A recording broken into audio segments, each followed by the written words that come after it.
कहानी की शुरुआत बर्बाद हो चुकी पृथ्वी से होती है, जहां के अभी आखिरी बचे हुए कुछ सर्वाइवर्स में से एक आदमी सेफ्टी सूट पहनकर राशन पानी ढूंढने निकल आया था। अब पूरी दुनिया बाहर से ढक चुकी है, सब कुछ सुनसान पड़ा है, क्योंकि कुछ समय पहले आए एक बर्फीले तूफान ने दुनिया की लगभग 99% आबादी को खत्म कर दिया। अब ये सब शुरू कैसे हुआ? कहानी कई हफ्ते पहले जाती है, जब तक दुनिया नॉर्मल हुआ करती थी। यहाँ बोट में कुछ लड़कियां पार्टी करने शहर से कुछ दूर समुद्र में चली आई कि अचानक से उनके पीछे पूरे शहर में लाइट आउट होते हुए सब कुछ बंद होने लगता है, जबकि सामने आसमान में एक अजीब तरह की हरी रोशनी छा गई। तीनों समझ जाती हैं कि ये सब नॉर्मल तो बिल्कुल नहीं हो सकता, तो उनमें से एक लड़के जल्दी से बोट को शुरू करने वापस से अंदर आने लगी। लेकिन अब सरप्राइजिंगली बोट का कोई भी इलेक्ट्रॉनिक सिस्टम काम नहीं कर रहा, और तभी बाहर मौजूद उसकी दोनों दोस्त अचानक से नीचे गिर पड़ी। बोट के अंदर बची इकलौती लड़की देखती है कि ऊपर से अचानक से बर्फ गिरने से वे दोनों मारी गई। वहीं अब हमें यहाँ से स्पेन का एक शहर दिखाया जाता है, जहाँ की लाइट आउट होने के बाद लोग सड़कों पर प्रदर्शन कर रहे थे, क्योंकि कई दिन से लगातार पावर कट हुए जा रहा है। सो आज भी लोगों को लगा कि बिजली विभाग ने ही लाइट काटी होगी। उनके प्रदर्शन से हर ओर जाम भी लगने लगा।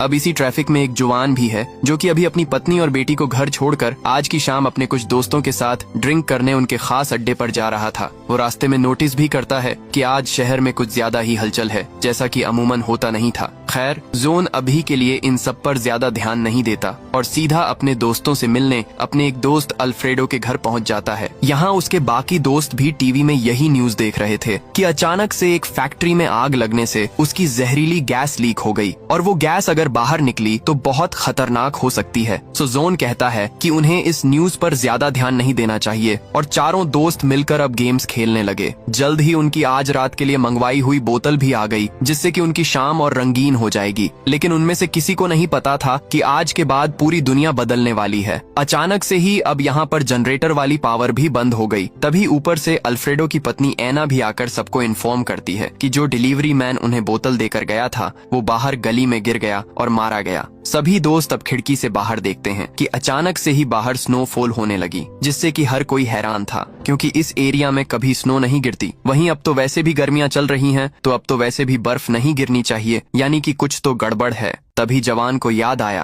कि उनके आने के वक्त टीवी न्यूज में एक फैक्ट्री में गैस लीक के बारे में बताया जा रहा था, तो कहीं उसी की वजह से तो ये सब नहीं हो रहा, यानी कि ये स्नोफॉल नॉर्मल नहीं बल्कि जहरीली है, और उसी के कांटेक्ट में आने से वो डिलीवरी मैन मारा गया होगा। सो जोन सभी को कहता है कि वे जल्दी से इस घर के खिड़की दरवाजे बंद कर लें। उन्हें पूरा घर सील करना होगा ताकि ये स्नो अंदर ना आ सके। हालांकि वे इसलिए भी परेशान थे कि अल्फ्रेडो के अलावा बाकी तीनों दोस्तों के बीवी बच्चे तो उनके घर पर ही हैं, और कहीं उन्हें कुछ ना हो जाए। वहीं से भी अजीब बात कि अब तो उनके फोन्स और कंप्यूटर सब कुछ बंद पड़ गए, यानी कि वे अपने अपने घरों पर फोन कर उन्हें सतर्क भी नहीं कर सकते। सो उनका एक साथी, जिसे कि बाकी सब रोक रहे थे, वो बाहर खतरा होने के बावजूद एक जैकेट को सिर पर ढककर बाहर निकलने लगा। उसे लगा था कि वो इससे सेफ रहेगा, लेकिन जैसे ही वो बाहर निकला वो भी गिर पड़ा। अंदर बाकी के तीनों दोस्त उसे मरते देख बहुत परेशान होते हैं। किसी को नहीं पता कि अचानक से ये क्या हो गया। लाइट से लेकर फोन्स तक सब कुछ अचानक से बंद पड़ गया। तीनों दोस्त इसी बारे में सोच ही रहे थे कि तभी उनके घर के पीछे वाले दरवाजे पर एक यंग लड़की मदद मांगने आती है। दरअसल इस घर के पीछे एक पुराना गैराज है, और इसी के रास्ते ये लड़की अंदर आ गई। तीनों ने देखा कि इस लड़की ने सेफ्टी गीज के साथ साथ खुद को प्लास्टिक शीट से ढक रखा था,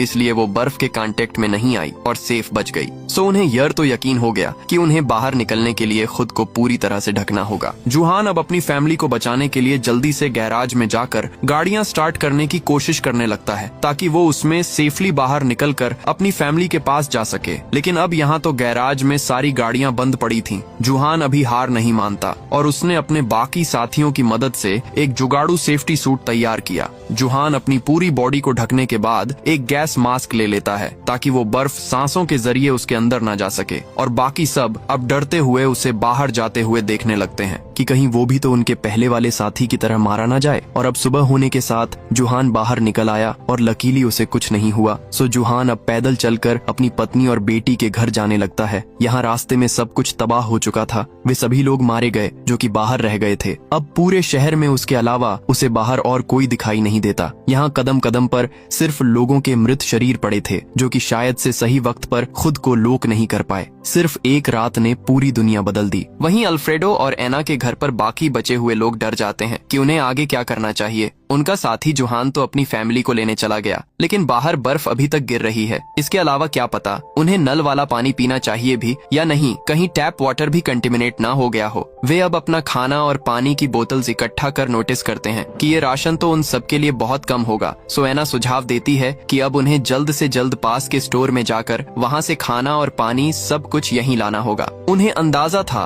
कि और भी सर्वाइवर्स हो सकते हैं जो कि खाना और पानी हथियाने की कोशिश करेंगे। सो उन्हें अपने इस घर को उनसे सेफ रखने के साथ साथ बाहर वाले स्टोर से राशन पानी को भी इकट्ठा करना होगा। सो अल्फ्रेडो कहता है कि उसने एक और मास्क बना लिया है जिसकी मदद से वो पास के पुलिस स्टेशन में जाकर वहाँ से कई सारे मास्क और सेफ्टी सूट ले आएगा और फिर वे सभी एक साथ बाहर निकल सकेंगे और स्टोर से खाना पानी ला सकेंगे। वहीं जोहान दूसरी ओर पैदल चलकर अपने घर जा रहा था। अब हर ओर बर्फ गिरने के बाद उसे पैदल ही पूरा सफर तय करना होगा। यहाँ रास्ते में उसे एक ट्रेन भी मिलती है जिसके कि एक डिब्बे के अंदर लोग अभी तक जिंदा थे क्योंकि ये डिब्बा उस वक्त चारों ओर से लॉक्ड था। वहीं ट्रेन के बाहर मौजूद सभी लोग मारे गए। सो अब उस डब्बे में बचे हुए लोग जोहान को देखकर मदद के लिए चिल्लाने लगते हैं क्योंकि वे खुद बाहर नहीं आ सकते और अंदर तो वे भूखे प्यासे मर जाएंगे। जोहान जिसे कि समझ नहीं आता कि वो उनकी मदद कैसे करें, वो अब अपने पास मौजूद इकलौती पानी की बोतल उन्हें देकर कहता है कि वो उनके लिए पास से मदद लाने की कोशिश करेगा और तब तक वे यहीं छिपे रहें। वो अब और चलते हुए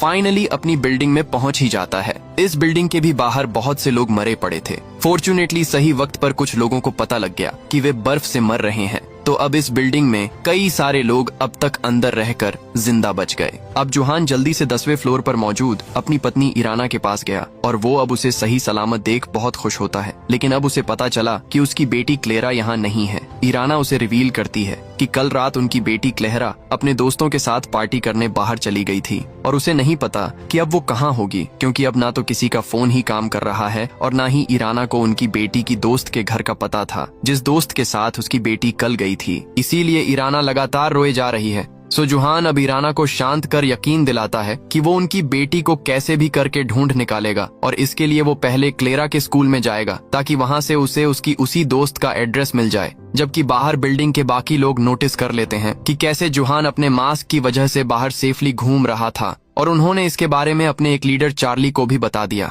सो जब जोहान अपनी बेटी को ढूंढने बाहर निकल ही रहा था कि बिल्डिंग के बाकी लोग उसे घेर लेते हैं। चार्ली, जिसे कि बिल्डिंग वालों ने ऐसे हालातों में अपना लीडर बना लिया, वो जोहान को डराकर उसका गैस मास्क उन्हें सौंपने को कहता है ताकि वे अपनी इस बिल्डिंग को सेव कर बाहर से खाना और पानी इकट्ठा कर सकें। जोहान को पता था कि ऐसे तो वो अपनी बेटी को कभी नहीं ढूंढ पाएगा। सो वो उन सबको दूर करने के लिए अपनी गन निकाल लेता है और वो इराना को अपने साथ लेकर अपनी गन के सहारे बिल्डिंग के लोगों की भीड़ से निकलकर नीचे जाने लगता है। लेकिन चार्ली के पास भी एक गन थी और वो अपने लोगों के साथ उसका पीछा करने लगा। जोहान अब पहले फ्लोर पर आकर खुद को इराना के साथ एक कमरे में लॉक कर लेता है। उन्हें अब जल्द से जल्द एक प्लास्टिक शीट ढूंढनी होगी क्योंकि मास्क तो उनके पास सिर्फ एक ही है और वे दोनों बाहर कैसे निकलेंगे। वहीं अब तक चार्ली भी और लोगों के साथ दरवाजे तक आ चुका था। सो जोहान अब इलाना को बचाने के लिए उसे अपना मास्क देकर बाहर निकाल देता है ताकि इराना स्कूल में जाकर क्लेरा की दोस्त का एड्रेस निकाल सके। इससे कम इराना उनकी बेटी को तो बचा ही लेगी। और जोहान ने अपना सेफ्टी सूट इराना को पहनाकर बाहर निकाल दिया।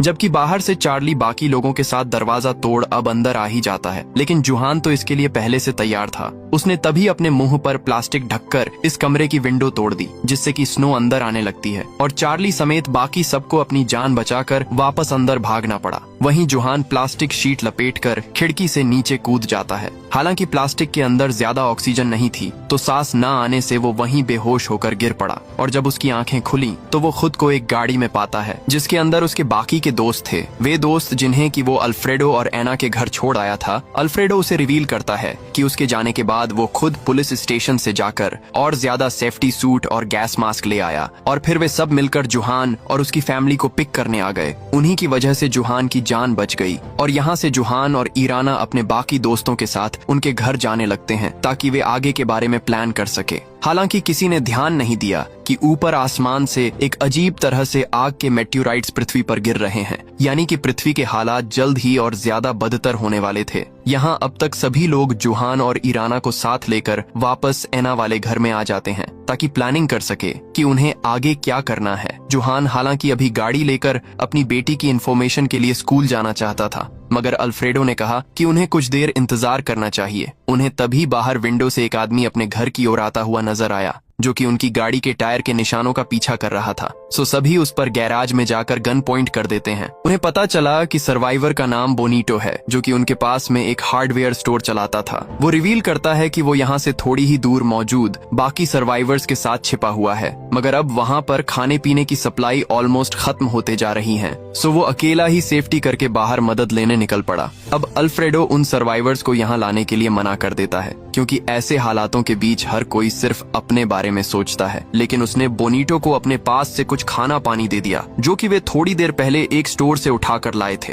और अब जब बोनीटो गया ही था कि इसी बीच किसी ने नोटिस नहीं किया कि उन्हीं का एक और साथी पीछे से उनकी गाड़ी लेकर बाहर निकल गया। लेकिन जब वो थोड़ी दूर पहुंचा ही था कि उसे वही मेटोराइट्स गिरते हुए नजर आए, और डिस्ट्रैक्ट होने से उसकी टक्कर सामने वाली गाड़ियों से हो गई और वो वहीं मारा गया। वहीं जुहान और एलिना अब और इंतजार नहीं करते। वे अब बिना गाड़ी के ही अपने दोस्तों को यहीं रुकने का कहकर अपनी बेटी को ढूंढने निकल पड़े। यहाँ अब तक रात होने से बर्फीला तूफान और ज्यादा बढ़ जाता है। जुहान और एलिना अब रास्ते से अलग अलग गाड़ियों को स्टार्ट करने की कोशिश कर रहे थे ताकि वे स्कूल तक जल्द से जल्द पहुंच सके कि तभी उन्हें कुछ लुटेरों की गाड़ियों की आवाज आई और वे चुपचाप एक कार में छिप गए। वे बड़ी चालाकी से चुपचाप उनसे दूर निकल जाते हैं। यहाँ अब तक ऐसे ही बहुत से लुटेरे शहर में मौजूद अलग अलग स्टोर से खाना पानी और राशन चुरा रहे थे, ताकि हर कोई ज्यादा से ज्यादा लंबे समय तक सरवाइव कर पाए। इनमें से कुछ लोग तो सप्लाई के लिए एक दूसरे तक को मार रहे हैं। वहीं जुहान और इलेना फाइनली स्कूल जाकर अपनी बेटी की उसी दोस्त का एड्रेस निकाल लेते हैं, जिसके की साथ वो 2 दिन पहले नाइट आउट पर गई थी। जिसके बाद जुहान अब स्कूल की पार्किंग में जाकर एक वर्किंग कार ढूंढने लगता है ताकि उन्हें और पैदल न चलना पड़े। और काफी देर बाद उसे कार मिल ही गई। लेकिन जब वे निकल ही रहे थे कि स्कूल में एलेना को एक बच्चे की आवाज सुनाई दी और उन्हें पता चला कि 2 दिन पहले कुछ शरारती बच्चों ने एक पावलो नाम के लड़के को स्कूल में ही लॉक कर गए। यानी कि पावलो पिछले 2 दिन से यहीं बंद था। हालांकि कैंटीन में होने से उसे खाने पीने की कमी नहीं हुई। सो जुहान अब उसे पहले शांत कर बाहर की दुनिया की सारी सच्चाई बताता है, कैसे अब दुनिया पहले जैसी नहीं बची, सब कुछ बर्बाद हो चुका है। हालांकि शुरू में पावलो को यकीन नहीं होता, लेकिन फिर उसे प्लेग्राउंड में उन्हीं बच्चों की बॉडीज दिखाई दी जो कि उसे बंद करके भागे थे, और उसे सब समझ आ गया। तो वहीं घर पर अल्फ्रेडो भी देखता है कि आसपास के लुटेरे सारे स्टोर्स को लूट रहे हैं। सो उन्हें भी दोबारा से बाहर जाकर जल्द से जल्द और राशन जमा करना होगा, वरना तो आने वाले समय में उनके लिए और कुछ नहीं बचेगा। अल्फ्रेडो अब अपनी पत्नी एना के साथ उसी डिलीवरी वाली लड़की को घर पर रहने का कहकर अपने एक और साथी के साथ एक दूसरी गाड़ी लेकर राशन लेने निकल पड़ता है। वे दोनों ये भी प्लान करते हैं कि वे खाना लेने के बाद अपने गैराज और घर को चारों ओर से सील कर देंगे, क्योंकि एक बार खाना खत्म होने के बाद बाकी लुटेरे उन जैसे सर्वाइवर्स के घरों पर अटैक करेंगे। सो दोनों अब अपने घर की सेफ्टी के लिए रास्ते में एक फायर स्टेशन पर भी रुक जाते हैं, ताकि यहाँ से टूल्स इकट्ठा कर सके। और यहीं पर उन्हें कुछ और भी सर्वाइवर्स मिले, जिनके के साथ बोनीटो भी है, जो कि पहले अल्फ्रेडो के घर मदद मांगने आया था, और अल्फ्रेडो ने उसे कुछ खाना पानी भी दिया था। सो बोनीटो अब उसकी इसी मदद के बदले में उसे एक ऑफर करता है। कैसे उन्हें एक सेफ आइलैंड का पता लग गया, वो आइलैंड जहाँ के हालात इस शहर से तो ठीक ही होंगे। सो अगर अल्फ्रेडो चाहे तो उसका ग्रुप भी उनके साथ चल सकता है। और अल्फ्रेडो को ये आइडिया ठीक भी लगा, क्योंकि आने वाले समय में इस शहर के हालात और बिगड़ने वाले हैं। क्योंकि आने वाले समय में जब खाने पानी की कमी होगी तो शहर के हालात और बिगड़ जाएंगे। यहाँ ऑलरेडी इतने सारे लुटेरे घूम रहे हैं, सो आने वाले समय में यहाँ कोई सेफ नहीं होगा। वहीं दूसरी ओर जुहान और एलिना अब पावलो को साथ लेकर पहले उसे घर छोड़ने आ गए, ताकि फिर वे यहाँ से अपनी बेटी को ढूंढ सके। लेकिन पावलो के घर पहुँचते ही उसके दोनों पेरेंट्स पहले ही मारे जा चुके थे, सो उन्हें उसे अपने साथ ही रखना होगा। वहीं पावलो अब अपने पेरेंट्स को मरा हुआ देख उसकी हालत बिगड़ने लगी। सो जुहान दोनों को पास की फार्मेसी में ले जाने लगता है ताकि वहां से कुछ दवाइयां ले सके।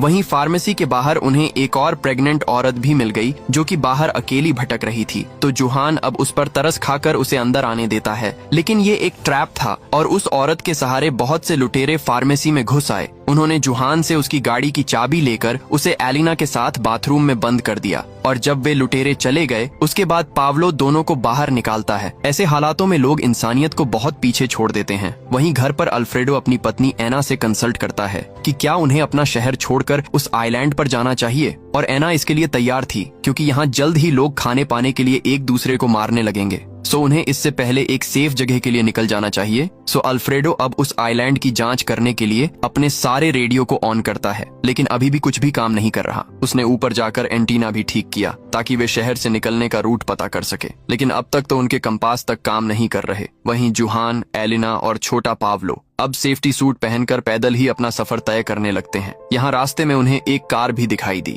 जिसे कि जुहान अपनी गन की मदद से लूटने की सोचता है, मगर जब उन्होंने देखा कि ये तो एक फैमिली है जिनके के साथ उनके छोटे बच्चे भी थे, तो जुहान के अंदर के अच्छे इंसान ने उसे ये गलत कदम उठाने से रोक दिया। ऐसे हालातों में भी जुहान दूसरों के साथ गलत नहीं कर सकता, जबकि बाकी सब उसके साथ धोखा ही करते आ रहे हैं। आगे रास्ते में तीनों को वहीं ट्रेन भी नजर आई जिसमें कि पहले जुहान को बहुत से लोग बंद मिले थे, लेकिन अब यहाँ कोई नहीं।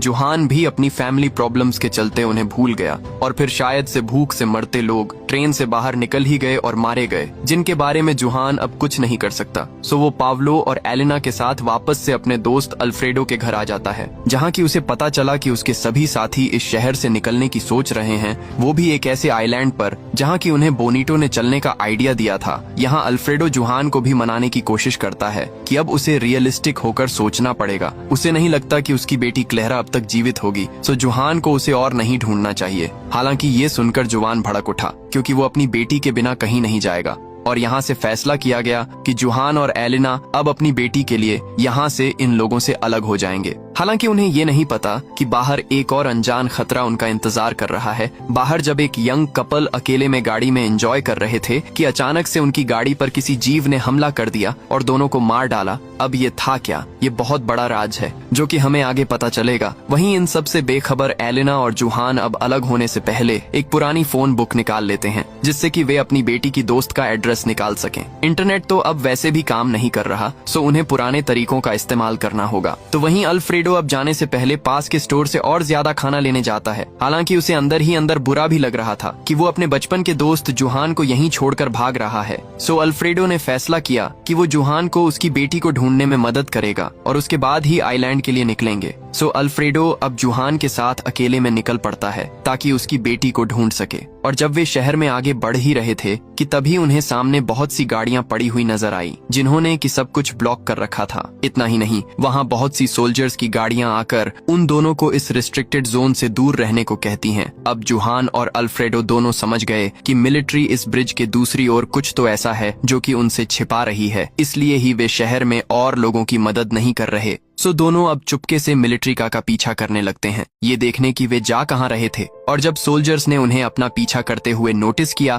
तो वे उनकी गाड़ी पर अंधाधुंध फायरिंग करने लगे। जुहान और अल्फ्रेडो जल्दी से गाड़ी पीछे लेकर बचने की कोशिश करने लगते हैं, जिस बीच उनकी गाड़ी पलटते हुए एक बिल्डिंग में जा घुसी और तभी उन्हें मिलिट्री के ब्रिज को ब्लॉक करने का कारण समझ आ गया। अचानक से उनके सामने बहुत से अजीब तरह के ऐसे जीव निकल आते हैं जो कि गाड़ियों को हटाकर ब्रिज के इस ओर निकल आए, और वे अब एक एक कर सोल्जर्स पर अटैक कर उन्हें जान से मार रहे थे। वे जीव अब जुहान और अल्फ्रेडो को देख उनकी ओर भी बढ़ने लगते हैं। दोनों समझ गए कि इसलिए सोल्जर्स इन्हीं खतरनाक जीवों को एक जगह पर रिस्ट्रिक्ट करना चाह रहे थे और वे उन्हें ही गलत समझ बैठे। वहीं ये जीव आज से पहले किसी ने नहीं देखे, तो ये है क्या? दोनों अब उसी पलटी हुई गाड़ी में छिपकर वापस से घर जाने के लिए बाहर शांत होने का इंतजार करने लगते हैं। उन्हें बाहर कुछ सोल्जर्स की गन भी मिल गई, लेकिन वे इन बड़े बड़े जीवों को देख समझ चुके थे कि इन हथियारों से तो वे इन जीवों को मार नहीं पाएंगे। वे सारे सोल्जर्स तक इनका सामना नहीं कर पाए और अब उनके चलने की आवाजों से कुछ जीवों ने उन्हें नोटिस कर लिया और दोनों दोस्त अब उनसे बचने के लिए उनसे दूर भागने लगते हैं। इसी बीच उन दोनों को कुछ ही दूरी पर भागने के बाद एक आदमी ने बिल्डिंग में आने को कहा और वो ऊपर से आग फेंक कर दोनों को उन जीवों से बचा रहा था, जिसके बाद आखिरकार वे दोनों उस सेफ बिल्डिंग में घुस ही गए। यहाँ वे देखते हैं कि यहाँ तो एक चर्च में बहुत से सर्वाइवर छिपे हुए थे।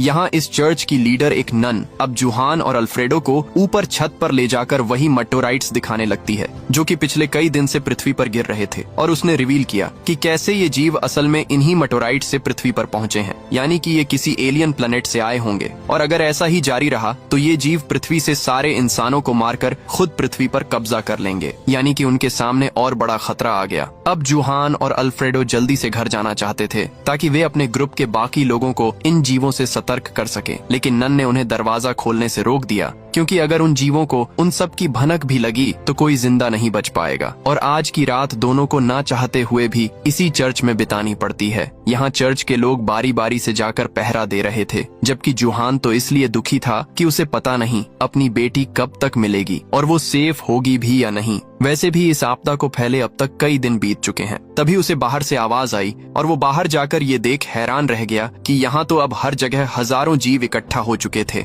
यानी कि समय के साथ इनकी संख्या घटने के बजाय बढ़ती ही जा रही है और ये चर्च की बिल्डिंग ज्यादा देर तक इन जीवों से अंदर के सर्वाइवर्स को बचा नहीं पाएगी। जुहान अब अंदर आकर सभी को अभी रेडी होने के लिए कहता है, क्योंकि वे यहाँ और नहीं रुक सकते और यहाँ मौजूद सभी सर्वाइवर्स अब जुगाड़ लगाकर बाहर निकलने की तैयारी करने लगते हैं। जुहान के अनुसार अभी वे जीव सो रहे होंगे, सो वे इसी रात का फायदा उठाकर बिना आवाज किए यहाँ से निकल पाएंगे। सभी सर्वाइवर्स अब जुहान के पीछे लाइन बनाकर बिना आवाज के जाने लगते हैं। थोड़े बहुत दूर आकर उन्होंने बाकी लोगों को बस में छिपा दिया, जबकि कुछ मेंबर्स दीवार वाले छेद को बड़ा करने लगे ताकि वे इससे निकलकर दूसरी ओर निकल सकें। इसी बीच बस में बैठे सर्वाइवर्स में से एक औरत का बच्चा रोने लगता है, जिससे कि कई सारे एलियन जीव बस के चारों ओर भी आ गए और वे बस में बैठे सर्वाइवर्स पर अटैक करने ही वाले थे कि तभी एक बूढ़ा कपल बाकी सबको बचाने के लिए पीछे से चर्च में जाकर वहाँ की बैल बजाने लगते हैं ताकि सारे सर्वाइवर्स निकल सकें। और उन्होंने अब सारे एलियंस को अपनी ओर आकर्षित कर एक आखिरी बार हाथ पकड़कर एक दूसरे को देखा। उनके सैक्रिफाइस की वजह से बाकी के सारे सर्वाइवर्स बच निकले। वहीं जुहान अब तक उसी ब्रिज से एक बड़ी गाड़ी ढूंढ लेता है। हालांकि इसकी आवाज से वे एलियन भी आ गए और जुहान बाकी लोगों के साथ अब उन पर फायरिंग करते हुए अपनी गाड़ी में सभी सर्वाइवर्स को बैठाकर वहां से निकल गया, जबकि उनके पीछे वाला चर्च अब पूरी तरह से ब्लास्ट हो जाता है। जुहान और अल्फ्रेडो अब सेफ लोकेशन पर आकर बाकी सबको गुड बाय बोल वापस से अपने घर आ जाते हैं, ये देखने की कहीं यहाँ बाकी सबको कोई प्रॉब्लम ना आई हो। और यहीं पर जुहान को एक अच्छी खबर मिली। यहाँ तो सरप्राइजिंगली उसकी बेटी क्लेयर खुद पहले से मौजूद थी। एलिना ने उसे बताया कि क्लेयर कल ही उन्हें ढूंढते हुए यहाँ पहुँच गई। फाइनली इतने दिनों के बाद जुहान और एलिना सुकून की सांस लेते हैं कि उनकी बेटी बिल्कुल सेफ है। वहीं बाकी सब भी पूरी तैयारी कर रहे थे ताकि वे यहाँ से निकलकर उसी सेफ आइलैंड पर जा सकें कि तभी वहाँ पर सर्वाइवर्स का एक और ग्रुप आ गया और वे अल्फ्रेडो को ऑफर करते हैं कि वो उसके घर और गैराज के बदले में उनका होम ट्रक ले ले, जिसमें कि कई सारे लोग आराम से रह सकते हैं। यहाँ अल्फ्रेडो के ग्रुप को तो वैसे भी आइलैंड पर जाना था, तो वे इस ऑफर के लिए आराम से रेडी हो गए और सभी मेंबर्स अब उस ट्रक में सामान पैक कर निकलने के लिए रेडी हो जाते हैं। इसी बीच अल्फ्रेडो ने नोटिस भी किया कि क्लेरा जब से वापस लौटी है वो बहुत अजीब तरह से बिहेव कर रही थी,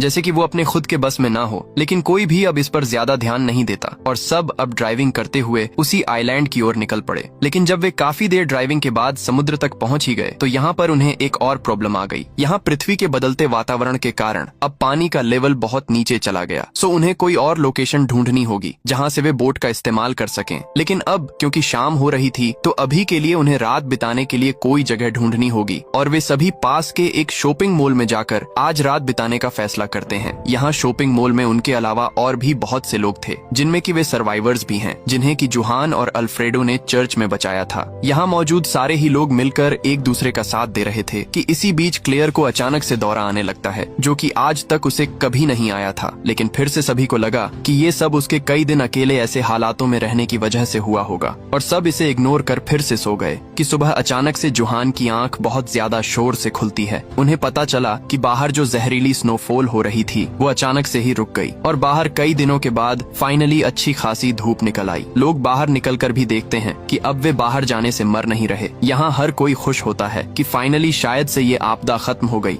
और अब फिर से दुनिया नॉर्मल होने लगेगी। तभी सामने से एक गैंग आकर लोगों पर फायरिंग करने लगती है और शॉपिंग मॉल में मौजूद लोग अपनी जान बचाने के लिए इधर उधर भागने लगे। वहीं जुहान अकेला अपने ग्रुप को बचाने के लिए उस गैंग से लड़ने लगता है कि अब तक पीछे से आर्मी के सोल्जर्स भी लोगों को बचाने आ चुके थे और वे भी अब उस गैंग पर अटैक कर फाइनली सभी लोगों को बचा ही लेते हैं। शॉपिंग मॉल के सभी बचे हुए सर्वाइवर्स अब सोल्जर्स के साथ जाने लगे। इसी बीच जुहान जुहान के ग्रुप ने ध्यान भी दिया कि अब धूप निकलने के बाद बर्फ पिघलनी शुरू हो चुकी है और झीलों में फिर से पानी भरने लगा है। हालांकि सबको पता था कि वे एलियन जीव अभी भी पृथ्वी पर मौजूद हैं, तो वे तो उनके लिए खतरा होंगे ही। अब ऐसे ही धीरे धीरे कई हफ्ते बीत चुके हैं। जुहान और उसके ग्रुप समेत बहुत सारे सर्वाइवर्स मिलिट्री सोल्जर्स के साथ शहर से बाहर एक कैंप में रह रहे हैं, जहां पर वे शूटिंग की प्रैक्टिस भी करते ताकि वे उन एलियन जीवों से लड़कर उन्हें मारकर पृथ्वी फिर से साफ कर सकें। वहीं सोल्जर्स को रेडियो से पता भी चला कि धीरे धीरे पूरी पृथ्वी से वो जहरीली बर्फ गिरनी बंद हो गई। यहाँ किसी को नहीं पता था कि वो शुरू कैसे हुई और अपने आप रुक कैसे गई। हालांकि वे सब अभी तक भी शहर के अंदर नहीं जा पाए हैं, क्योंकि वहाँ तो अभी भी वे एलियन जीव होंगे। वहीं जुहान भी हैरान था कि उस गैंग के लोगों ने सब कुछ नॉर्मल होने पर उस शॉपिंग मॉल में लोगों पर अटैक क्यों किया, इसमें भला उनका क्या फायदा था।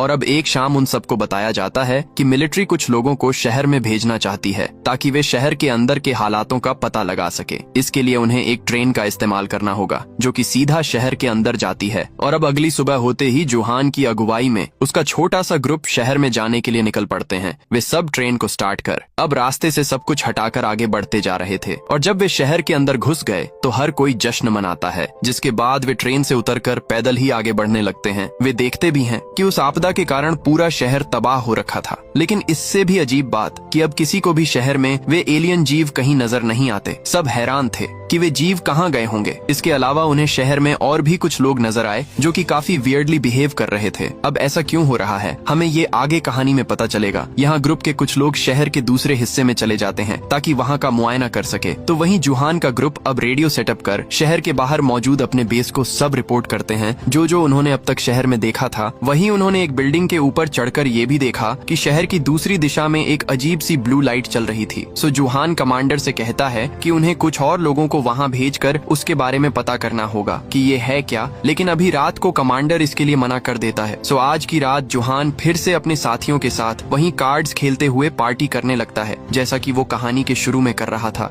उसे लग रहा था कि अब सब ठीक हो जाएगा कि अब अचानक से ही उनका एक साथी लूकस, जो कि ऐसा लग रहा था कि वो अपने होश में नहीं है, उसने उनके एक और साथी को चाकू मार दिया और खुद ऊपर भाग गया, जहां बाकी लोग उस घायल मेंबर को ट्रीट करने लगते हैं। जबकि जुहान लूकस को देखने गया कि उसे अचानक से क्या हो गया, लेकिन लूकस तो यहाँ अपने बस में नहीं था और वो बिल्डिंग के टॉप से सीधा नीचे कूद जाता है। ऊपर से जुहान और अल्फ्रेडो सब देख रहे थे कि कैसे अचानक से शहर की गलियों में बहुत से आम लोग अजीब तरह से बिहेव करते हुए उसी ब्लू लाइट वाली दिशा में जा रहे हैं, बिल्कुल सेम लूकस के जैसे, जो कि अपने बस में नहीं था। तो अब जुहान और बाकी सब उस चाकू से घायल मेंबर को लेकर वापस आर्मी बेस में जाने लगे ताकि वे उसकी जान बचा सकें। तभी उन्हें याद आया कि उनके कुछ और मेंबर्स शहर के दूसरे कोने में गए हैं। तो जुहान अब बाकी लोगों को उस घायल मेंबर को आर्मी बेस तक ले जाने का कहकर खुद अल्फ्रेडो के साथ रास्ते में उतर जाता है ताकि वे अपनी बाकी टीम के मेंबर्स को ढूंढ सके और उन्हें वापस ला सके। और शहर में आगे जाकर जो वे देख पा रहे थे, उनकी आंखें फटी की फटी रह जाती हैं। यहाँ तो वे सारे एलियन जीव मौजूद थे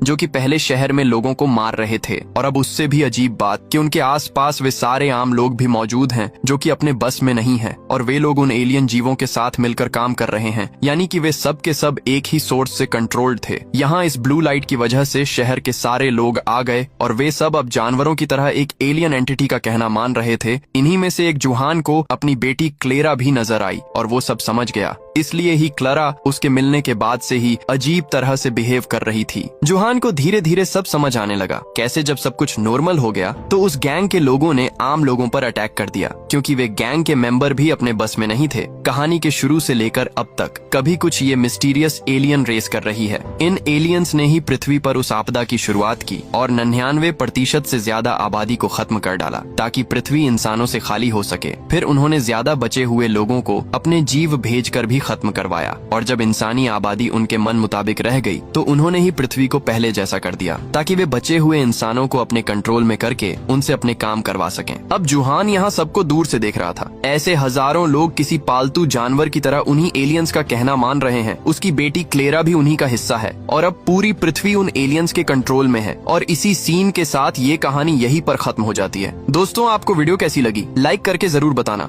वेल, अगर आपको इसका पार्ट 2 चाहिए तो 1000 कमेंट करवा दो। बाकी मिलते हैं अगली शानदार वीडियो में, तब तक के लिए सब्सक्राइब बटन दबा दो।